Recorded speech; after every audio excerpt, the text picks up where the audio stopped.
another edition of Cabra Matters, because Cabra matters to God and to us. And it's Pastor Will, Pastor Hien, and Estherina, and myself. And this week we are looking into what Gregory Kukul calls sibling rivalry and infanticide, and taking the roof off. But before we launch straight into those principles, we thought it'd be good to just remind ourselves again, both for us as the ones putting together the podcast, but also for those who are listening in, why are we going through this book? And what is the value of going through this book? So Will and Estherina, hand it over to you. Yeah, thanks, Rob. So I think for our church, we're going through our Let's Go to One in 21 campaign. And to do that, to connect with that one person, we want to be praying for someone who's not yet a believer. We want to be connecting with that someone who's not yet a believer. And our prayerful hope is that they would have the gospel proclaimed to them at some point this year as well, whether that be, inviting them to church service or Christianity Explained, or actually proclaiming the gospel to them or reading the Bible with them. I think that's what we're on about, because we want to see lives transformed through Jesus Christ. Even during the pandemic, right? During lockdown, God is powerful. He still works, and this could still happen. So this is all part of our Let's Go 21 campaign. And essentially this book, where this book fits in, is that it helps us in interacting with people and their worldview, right? So when you talk to people, you'll get to know what they believe and what they hold to be true.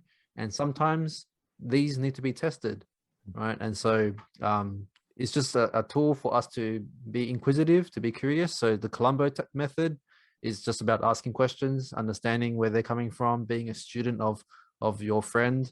And then now we're at the point where the author, Gregory Kukul, puts some examples of views that should and can be challenged. And I think that's because our God is the truth. Like he his word is true, and our God is, his character is that he is an ordered God. So he's created an ordered creation, which is reasonable and rational. And so I'm not saying that God has to adhere to some higher value of rationalism, but because of God's character of being a rational God, he has created a rational creation, so that things like logic and reason does help us come to some truth. So that's why we can have confidence that the Christian worldview is actually reasonable and has the best explanatory power of how this world is, because we have the truth revealed to us from God. So I think that's what we're up to in the book, the part where he gives us examples of that and how we can then tease apart some of these views that people might have, these common views.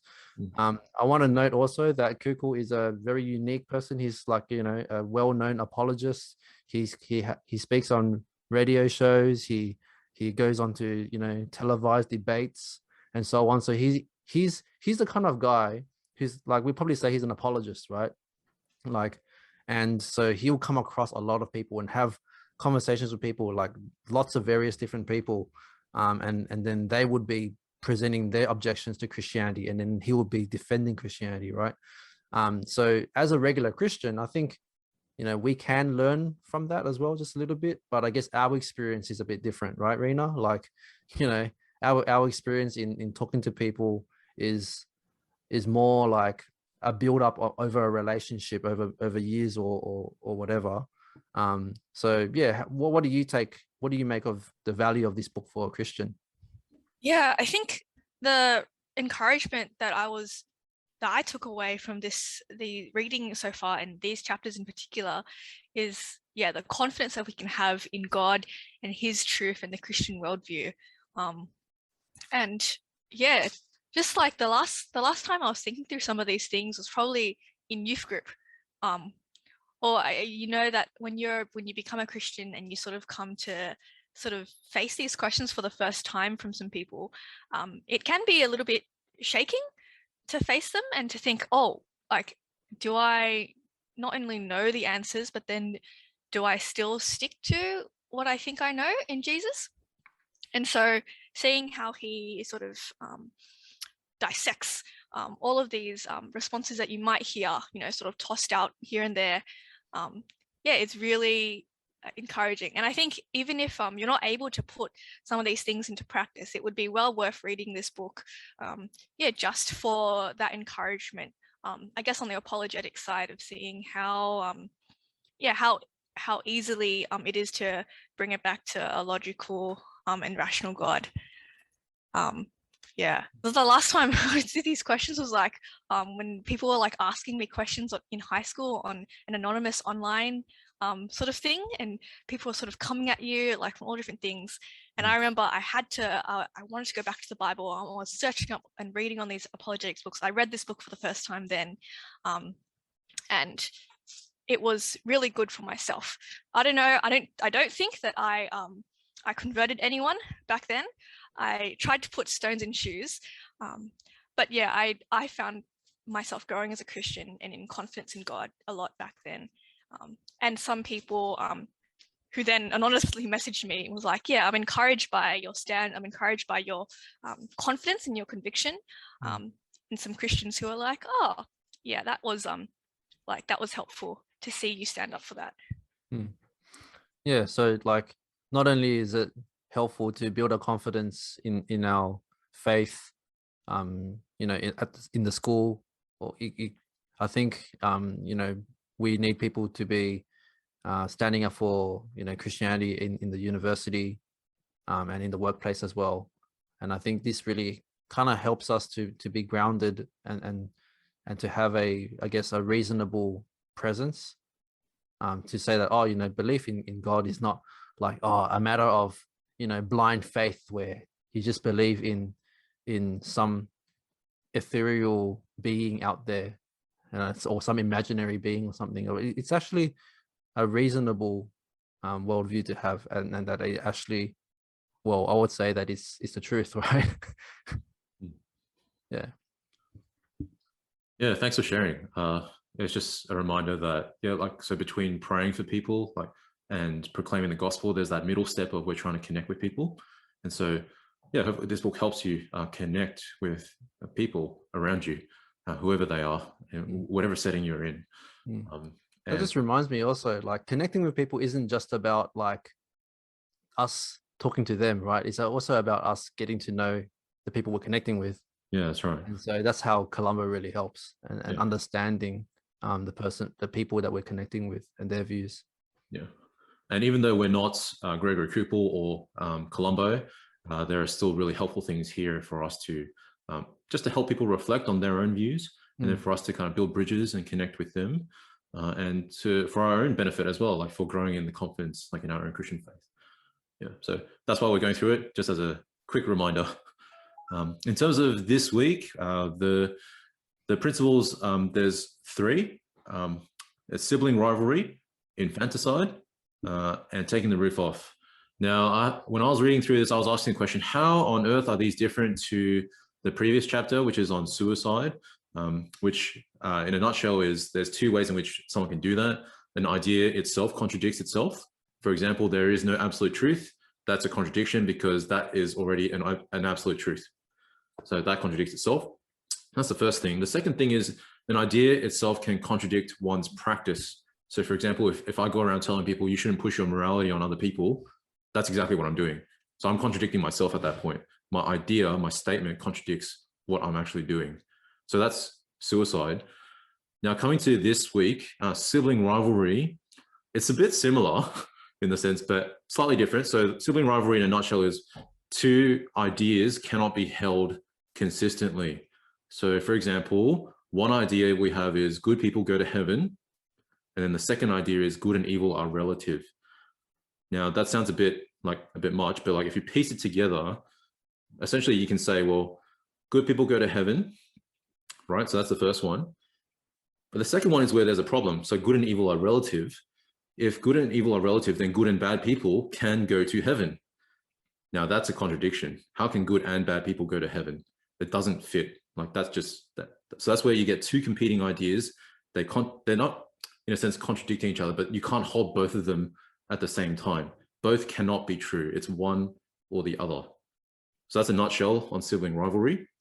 So I'll just run us through all the principles first, and then we'll discuss it further. So that's the sibling rivalry. The second one is infanticide. Again, this one's a bit, when I was reading through it, I had to read over it like a couple of times just to kind of grasp where he's coming from. He would say, if I've got it right, infanticide is when the parent idea actually kills the child idea. So in other words, if someone makes a claim, it needs to be, it can only be true if the parent idea is true as well. So just to make that sound more concrete, for example, a claim can be God cannot exist because of evil. There's actually two things in that. The first one is, well, how do we know what good and evil is? If it's all relative, we need God actually to set the standard of good and evil. Where does the sense of good and evil come from? And so the parent idea, the prior foundation is that God actually exists. It's actually necessary for him to exist because he defines what's good and evil. And then we can then talk about whether the second idea, which is the child idea, the conversation about evil. So a bit complicated. Basically, the idea is in order for a coherent conversation to happen, you need to look at kind of the parent idea and the supporting idea. Both need to kind of be true in order for the conversation to continue. Otherwise, it just doesn't make sense. Yeah. It's not logical. It's not rational. Yeah. I think I tried to put it in a different way.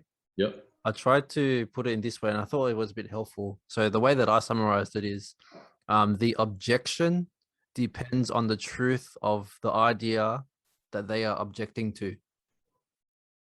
All right. So with your example of like, God can't exist because of evil. So they're objecting to the idea of God existing, but that objection depends on the truth that God exists. Because for evil to exist, God needs to exist. And so therefore they're objecting to something that they're depending on. So it can't work that way. Yep. Yeah, thank you. That clarifies it. The last one, which is called taking the roof off. This one made a bit more sense to me. It's really just another way of exposing the flaw, and it's taking the idea to its logical consequence.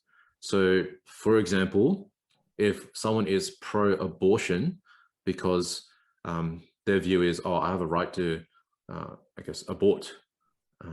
If we take that to a logical conclusion, then, well, is it okay to abort a 2-year-old, for example? You could ask someone who's pro-abortion, is it okay to abort a 2-year-old? Because a fetus, a child in the womb is still a child, is still a life.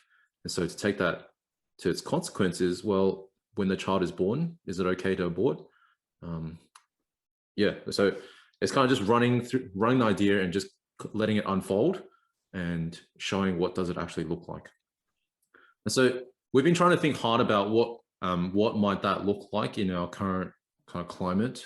You may have observed in recent times there's been debates about same-sex marriage, for example, and it's quite fascinating to observe like where people are coming from. And so, for example, like I guess the question that we're asking is, well, if people are pro same-sex marriage, what's the next thing that will come? Like if you're in following Christian circles, like that argument's definitely come up before. That question has come up before. And so I guess if we're to take the roof off that, what might that look like? The essence of the argument, I'm sure there's more, and I don't want to oversimplify, but just in order for our time here, the essence of the argument on one side is, well, you can marry whoever you want because of love. Why restrict marrying someone of the opposite sex? Because love is love. Okay, so that could be a gross simplification, but that is in a sense the essence of the argument on those who are pro same-sex marriage. And so I just thought I'd open it up to us. If we were to take the roof off that, where would that lead us? What might that look like? what are our concerns? What can we learn from this?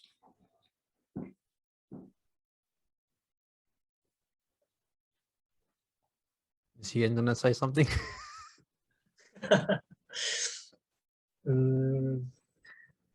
Yeah, I don't know. Yep. You can say something first of all. Oh, okay. Sure. Maybe David can edit this part. Yeah, thanks Rob.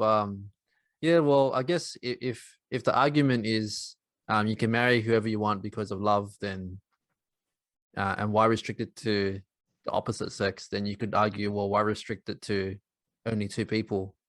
Right? Then you can say, you know, well, yeah, you could have 3 or 4 or more people get married. And there is a movement now for you know, polyamorous relationships wanting to also get married. And their argument is valid based on that reasoning, right? Like if love is the basis for marriage, then why restrict it to only 2 people? And then you can argue, well, if that's the case, if a minor and an adult loves each other and wants to get married, then why restrict it to only adults getting married? Like, why can't a minor get married? And then if love is the basis for marriage and like people within the family want to get married, right? Like siblings or parent child wants to get married, then what's stopping them from getting married too? So I think that's the, if you take the reasoning of the basis of love and going, that's the reason why you want to get married, and there's no reason to restrict it. Then if you keep going along that track, that's kind of where I think you would end up. Which gets a bit tricky, doesn't it? Because I think if my observations are right, the weakness of, I guess, how this could fall apart is the fact that as Christians, we share a different authority to people that we're conversing with. So if you've ever come across the BRIE diagram, which is Bible, reason, institution, experience, I'd say society kind of is tending to move away from reason and more towards experience. We need all of them, but at the end of the day, as Christians, our top authority is the Bible. And so we're already coming from different viewpoints, different authority stances. And I guess that's a potential weakness in this. Like if we all shared the same authority, then it would be a really easy conversation, actually, like a very engaging and robust conversation. Yeah. Because what do you do when the person says, yeah, it's okay for more than one person to get, like 3 people to get married? Yeah. And at that point, it's tricky, right? Like, yeah. I guess, yeah, the point of these is the point of applying tactics in this situation would be to help continue that conversation, to keep it going.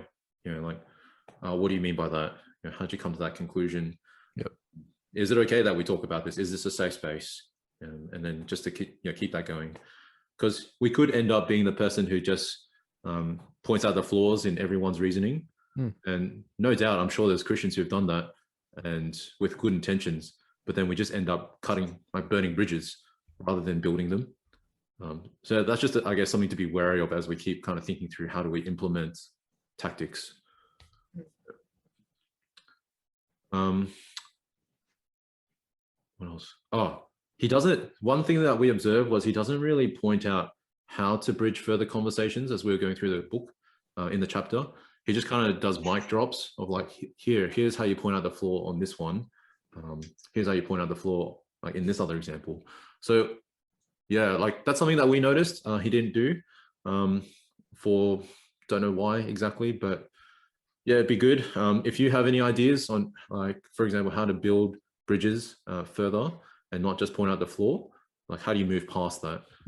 Then yeah, let us know. That'd be really, really helpful. Yeah, because I think just pointing out the flaw in someone's like argument or thinking, that kind of serves as, you know, putting a stone in someone's shoe, because now they have something to chew on, like something to think about.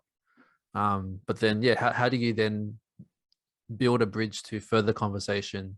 How do you build a bridge to get to the gospel, so that they would you know, listen to your presentation of your worldview, you know what I mean?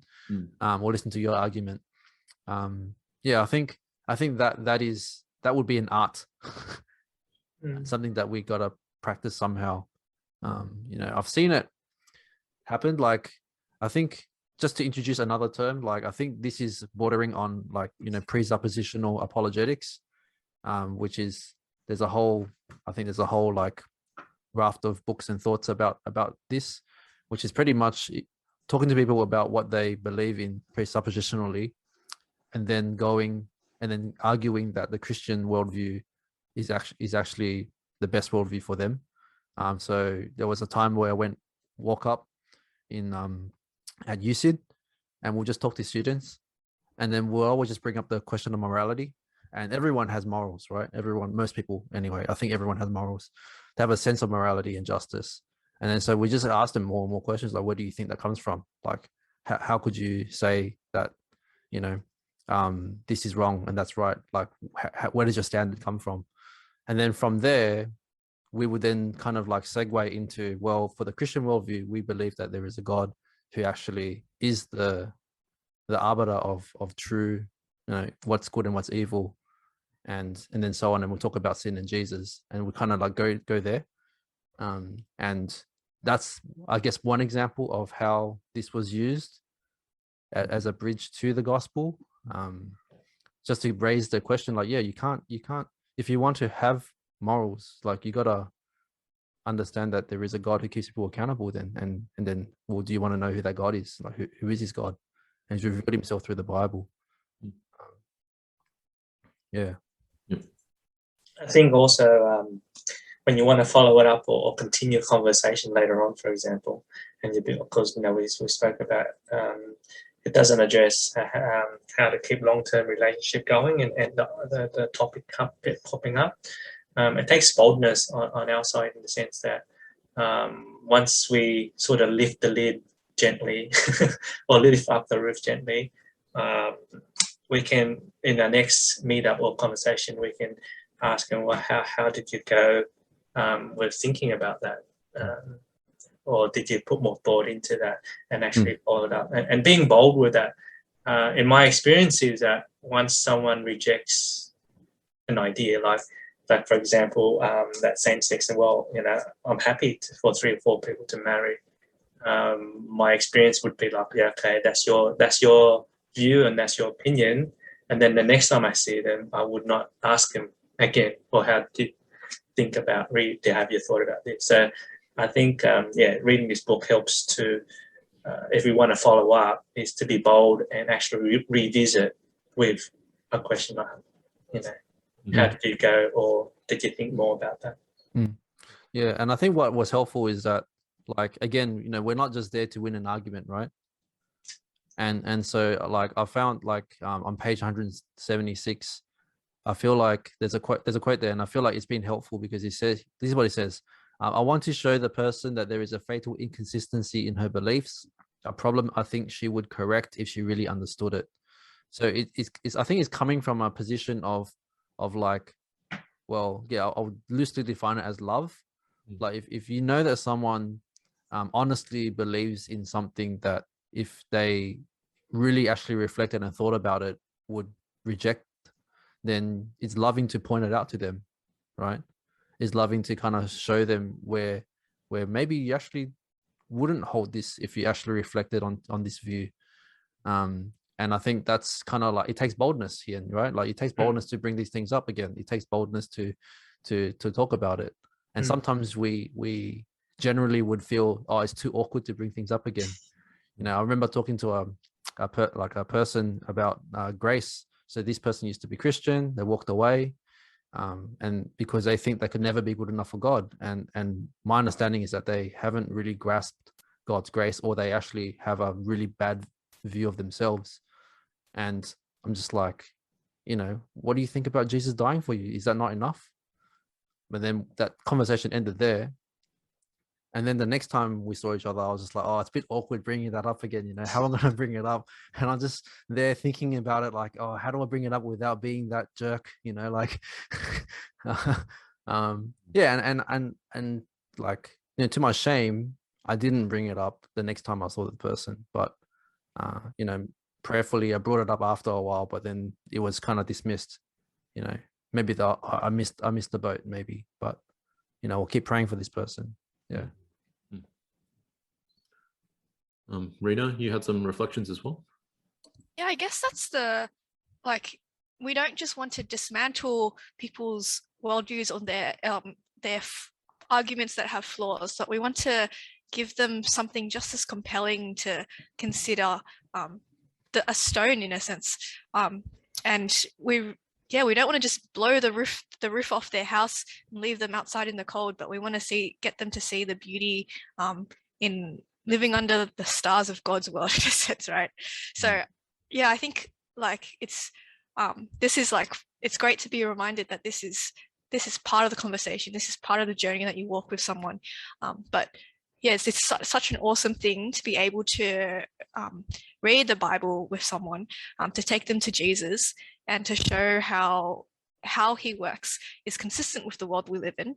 You can you can have the confidence to take on all of their queries as they come up, after reading this book and your own research. But then, to not just leave them with nothing and hopelessness, but to, give them Jesus and how that's, so fulfilling and makes sense in all of their understanding of the world. That's going to be, really loving to the person that you're talking to and praying for as well. Yeah, and for me, my observations and reflections of this chapter and this book really is, it seems a bit harder to apply in the COVID lockdown. Like, it is still possible, like you still catch up with friends in lockdown, albeit maybe just a phone call or Zoom or some sort of online meeting. But it is a bit harder to get to those deeper kind of meaningful chats. Still can happen, but nonetheless, like, this is a good time to, I guess, build the repertoire or to add tools to the toolkit so that you can come back to this if you have those conversations down the track. I think a common assumption as well is I've just noticed that I've found myself assuming that these conversations might happen a bit later down the track. Like, it seems like a very after the, for example, what do you mean by that? How'd you come to that conclusion? Keep talking, eventually get to the flaws. It seems like it might be quite down the track. But I remember, now that I think about it, there was a time where I went to a hot pot evangelistic night, and then straight up, just a friend of a friend who's non-Christian basically just asked me questions about God's omnipotence. And I was already thrown off by that. I was just like, what do you even mean by God's omnipotence? I was a very young Christian at the time, and that word still confuses me, but it makes more sense now. But like, it doesn't always come at the end of a conversation or down the track. It can even just be straight up at the beginning. And so at that point, I think these things can come around they can come around anytime. And so be prepared, I guess, as the Apostle Peter would say in 1 Peter 3. And then I guess just a few other last things would be just echoing what everyone has said. Reminder is that we don't want to be jerks in this. Like, it's quite easy to be to live up to the reputation of Christians actually being bigots and jerks. Like, we could actually give people ammo for that. We don't want to. We want to lift the roof off and point out the flaws, but then kind of bring the gospel, love people in thought, word, and deed, and through our prayers as well. I guess one thing that I've been thinking about is just where do we actually want all these things to go in the end?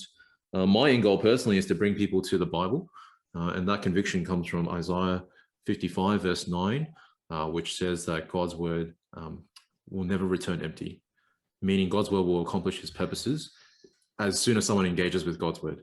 And so if I can connect with someone, like if I can pray for someone and then connect with them and eventually move them to the point where the conversation goes to, oh, let's actually read the Bible. Would that be something you're interested in? And they say yes, of which some people have. And then we read the Bible. At that point, I feel like I have achieved what I need to do on my part, like humanly speaking. The rest really is, I keep following up with them. I keep trying to read the Bible with them. But at that point, it's a spiritual work of God working in their heart through his spirit and word. So that's where I would personally try to bring people to. Although for some, it could be really quick. We've had people in exchange just via email, and then within a month, they're already reading the Bible with me. And then others, it's like, it's taken years and years and years, and it still feels like, how on earth are we ever going to get there? So I guess all I'm trying to say is each situation is, and each person is different. Each relationship is different.